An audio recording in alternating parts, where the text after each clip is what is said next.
여러분 안녕하십니까. 나흘째 전국을 강타하고 있는 극한 폭우가 충청과 전남권에 이어 오늘은 경남 지역에 큰 피해를 입혔습니다. 합천과 산청에서 수만 명에게 대피령이 내려졌고 산사태도 잇따랐습니다. 특히 산청에선 3명이 숨지고 3명이 실종되는 큰 인명피해가 났는데요. 오늘 밤엔 다시 수도권에 많은 비를 쏟을 것으로 예상됩니다. 그럼 먼저 오늘 인명피해가 컸던 산청 지역부터 연결해 보겠습니다. 문철진 기자, 지금도 구조 작업이 계속되고 있습니까? 네, 저는 지금 경남 산청군 산사태 현장에 나와 있습니다. 현재 2명이 숨지고 1명이 실종된 내리마을 근처인데요. 이 일대 시간당 100mm에 달하는 폭우가 쏟아지면서 현재까지 산청에서 3명이 숨지고 2명은 심정지 상태로 발견됐습니다. 실종자 3명으로 소방당국의 구조 작업이 계속되고 있습니다. 산사태로 인명피해가 집중된 곳은 산청군 부리마을과 내리마을 2곳입니다. 오늘 하루 300mm가 넘는 폭우를 견디지 못하고 토사가 쏟아져 내린 겁니다. 오전 10시 부리마을에선 토사가 마을 주택 2채를 덮치면서 집안에 있던 20대와 70대 부부를 덮쳤습니다. 또 인근 내리마을에서도 오후 3시 반쯤 산사태가 발생해 집안에 머물던 40대가 숨졌습니다. 모두 흘러내린 토사에 주택이 함께 휩쓸리면서 숨지거나 실종된 걸로 파악됐습니다. 산사태가 난 부리와 내리마을은 현재 흘러내린 토사에 도로까지 막히면서 진입이 차단된 상태. 이 밖에도 산청군 곳곳에 크고 작은 산사태가 이어지고 있습니다.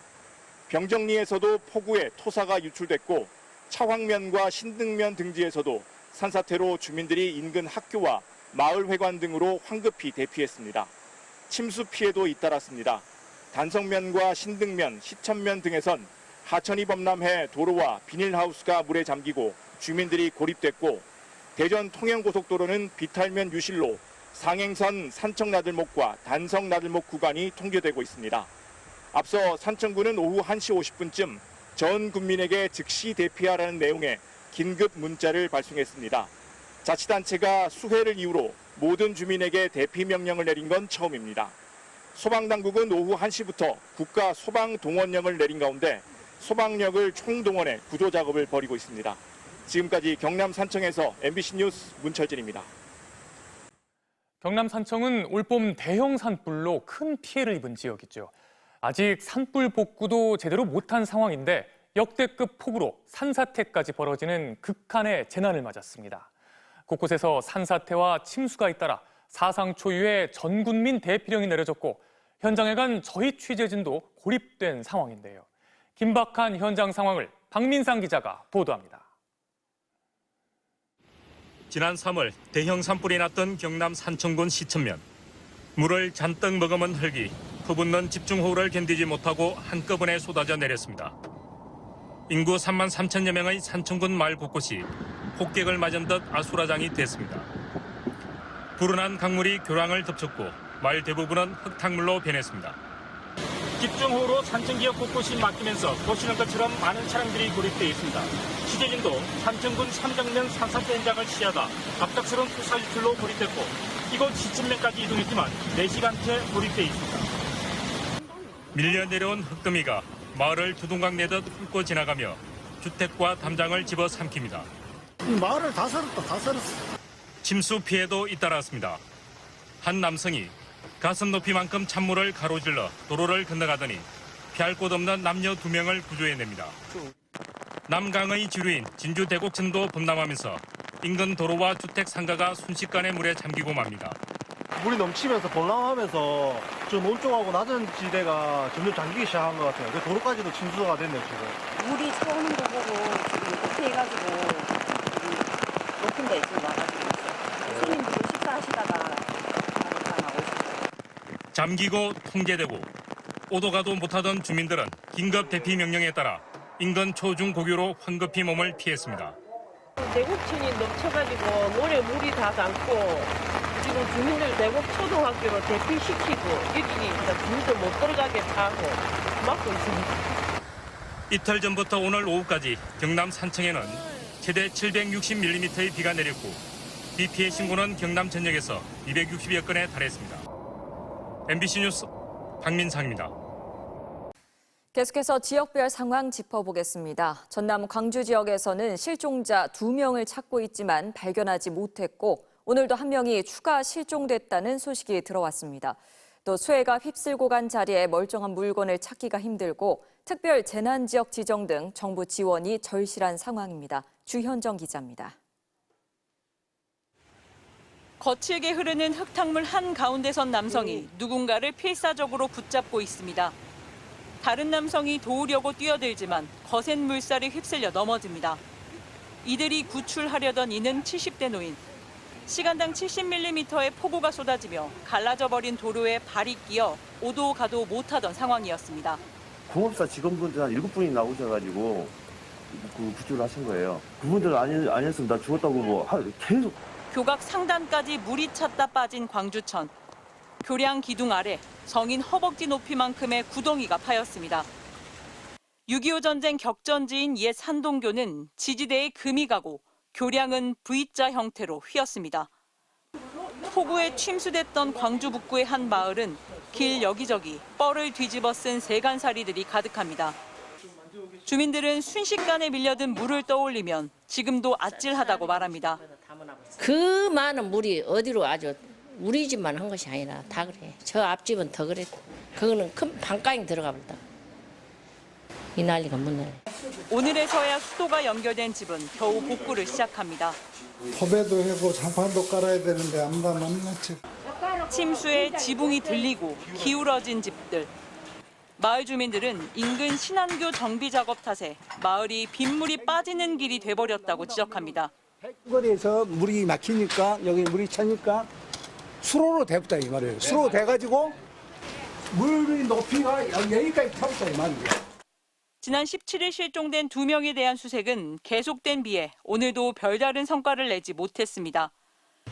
기상청은 광주 전남 지역의 많은 곳은 100mm 이상의 비가 더 내릴 것으로 예보했습니다. MBC 뉴스 주현정입니다. 전국에 폭우가 쏟아지면서 시청자 여러분께서 MBC로 많은 제보 영상을 보내주셨습니다. 영상엔 긴박했던 현장 상황이 그대로 담겼는데요. 사회팀 송서영 기자와 함께 제보 영상을 통해 피해 상황 살펴보겠습니다. 송 기자, 오늘 피해가 컸던 경남 지역에서도 많은 제보가 들어왔죠? 네, 그렇습니다. 앞서 리포트에서 보신 것처럼 오늘 경남 산청에는 시간당 최대 98.5mm의 극한 호우가 내렸는데요. 제보 영상으로 피해 지역 상황 자세히 살펴보겠습니다. 먼저 오늘 오후 경남 산청입니다. 완전히 물에 잠겨서 잘 안 보이실 수 있는데 이게 원래 도로였습니다. 한 남성이 중앙분리대를 넘어서 반대편으로 가죠. 도로 가쪽에 울타리 뒤에는 2명이 대피해 있습니다. 이 2명은 차량이 빗물에 쓸려가면서 고립돼 있었다고 하는데요. 근처를 지나던 운전자가 구조에 나서고 나서야 간신히 반대편으로 넘어가는 모습 보실 수 있을 겁니다. 이번엔 산청군 신등면 주민이 산사태 직후에 찍어서 보내주신 영상인데요. 산사태가 발생하면서 토사와 돌더미가 마을을 덮친 모습입니다. 집들이 형체를 알아보기 어려울 정도로 무너진 모습도 보입니다. 이어서 오늘 오후 1시쯤 산청에 가장 강한 비가 내리던 때 들어온 제보 영상입니다. 비탈길을 따라서 토사와 돌이 급류처럼 휘몰아치고요. 도로 전체가 산에서 쏟아진 돌더미에 뒤덮인 모습입니다. 네, 앞서 합천 상황도 심각하다고 전해드렸는데요. 합천에서도 제보 영상이 들어온 게 있습니까? 네, 시간당 최대 84mm에 달하는 극한 호우가 합천에도 내렸습니다. 합천 상황도 한번 보시겠습니다. 오늘 오후 합천군 가회면입니다. 흙탕물이 굉장히 강하게 흐르면서 삼거리 전체가 강처럼 변했습니다. 버스 정류장이 있는 걸 보고서야 여기가 인도였다는 걸 가늠할 수 있을 정도입니다. 이번엔 합천의 한 주택인데요. 거리부터 마당까지 모두 물에 잠겼습니다. 각종 집기는 둥둥 떠다니고 있고 대문 안팎 경계도 분명하지 않습니다. 집 밖 상황은 더 심각합니다. 쏟아져 내린 흙탕물이 마치 급류를 이루면서 흐르는 모습 보실 수 있을 겁니다. 또 이번엔 울산입니다. 울산 울주군 한 아파트 단지 공사 현장인데요. 아파트 앞 하천이 범람하면서 차량 10대가량이 물에 완전히 잠겨 있습니다. 네, 이렇게 제보 영상을 보니까 그 심각한 피해 상황이 더 피부로 와닿는 것 같습니다. 경남 지역은 홍수 상황도 심각한 걸로 보이는데 홍수특보는 어떻습니까? 네, 저희가 하루 종일 상황을 지켜봤는데요. 특보 발령 지역은 오후를 지나면서 계속해서 늘고 있습니다. 현재 경남 진주의 홍수경보가 또 산청과 합천, 함양, 하동, 울산 등에는 홍수주의보가 내려진 상황입니다. 현재 전국에서 총 23곳의 홍수특보가 발령돼 있거든요. 산사태나 제방 붕괴, 시설물 침수 발생할 수 있으니까 계속 주의하셔야겠습니다. 네, 송소영 기자 잘 들었습니다. 다음은 특검 수사 소식입니다. 내란 특검이 오늘 재구속 상태인 윤석열 전 대통령을 재판에 넘겼습니다. 윤 전 대통령이 각종 법기술을 동원하며 계속 조사를 거부하자 신속하게 기소해 법정에서 혐의를 다루는 게 낫다고 판단한 것으로 보입니다. 이혜리 기자입니다. 내란 특검이 오늘 윤석열 전 대통령을 직권남용 등 혐의로 기소했습니다. 재구속한 지 9일 만입니다. 최장 20일의 구속기간을 다 쓰지 않고 윤 전 대통령이 청구한 구속 적부심이 어젯밤 기각되자 오늘 곧바로 재판에 넘겼습니다. 건강 문제 어떻게 소명하셨는지 한 말씀만 진짜 부탁드릴게요. 한 말씀만 부탁드립니다. 박지영 특검보는 윤 전 대통령 측이 구속 적부심에서도 조사를 받더라도 진술을 하지 않을 거라는 취지의 발언을 해 더 이상 조사의 실효성을 담보할 수 없다고 설명했습니다. 강제구인 불응, 내란 사건 재판 불출석, 구속 적부심 청구와 같은 일련의 대응을 봤을 때 조사 거부 사태가 계속될 거라고 판단한 겁니다. 특검은 윤 전 대통령이 일부 국무위원만 소집해 계엄 전에 형식적으로 국무회의를 연 것이 국무위원들의 계엄 심의 의결권을 침해해 헌법상 마련된 비상계엄 선포에 대한 사전 통제 장치를 무력화했다고 봤습니다. 또 사후에 서명한 계엄 선포문을 만든 혐의, 체포영장 집행을 방해한 혐의 등도 적용했습니다. 김용대 드론사령관 등 계속해서 관계자를 조사하고 있는 외환 의혹은 이번 공소장에는 담기지 않았습니다. 한편 특검은 조태열 전 외교부 장관을 참고인 신분으로 불러 오늘도 계엄 전 국무회의 과정에 대한 조사를 이어갔습니다. 비상계엄 선포를 할 생각이다라고 대통령님이 저에게 말씀하시면서 종이 한 장을 주셨습니다. 사후 계엄 선포문 작성을 공모한 혐의를 받고 있는 한덕수 전 국무총리와 언론사 단전단수 지시 혐의를 받는 이상민 전 행안부 장관에 대한 수사도 속도를 낼 걸로 보입니다. MBC 뉴스 이혜리입니다.